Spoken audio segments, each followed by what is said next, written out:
Ата-бабалардан қалған улуу мурастардын бири болгон Курултай институту адилет башкаруунун эң мыкты үлгүсү, демократиянын туу чокусу экенин тарых тастыктады. Байыркы доордон бери келе жаткан хан бийлигин, эл бийлиги көзөмөлгө алган улуу салт экенин Кыргыз Республикасынын президенти Садыр Нуркожоевич Жапаров Дубайда өткөн дүйнөлүк өкмөттүк саммитте баса белгилеп, биз бийлик менен элдин ортосунда түз байланышты түзө турган коомдук курултай институтун жандандырдык. Элдик курултайда өкмөт толук курамы менен бир жылда бир жолу эл алдында отчет берет. Бийликтин кылган ишине эл курултайда баа берет. Эл менен бийликтин ортосундагы ийри олтуруп түз кеңешчү аянтчаны башкалар демократиянын башаты катары бизден үлгү алаарын айтып өттү.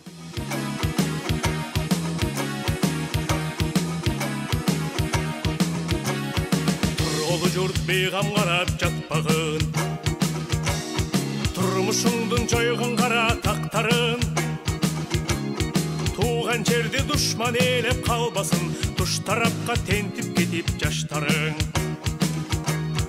Қойған қырғыз бірдік туысын қармағын, қойған бұсың арбей берет арманың, қары тарықмен қайталап көрсетей бірікпесең, тепсенде де қалғаның.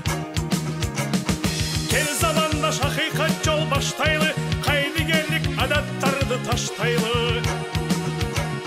Қайра турай беріп батышты, құрған билік құлап düşіп жатпайбы.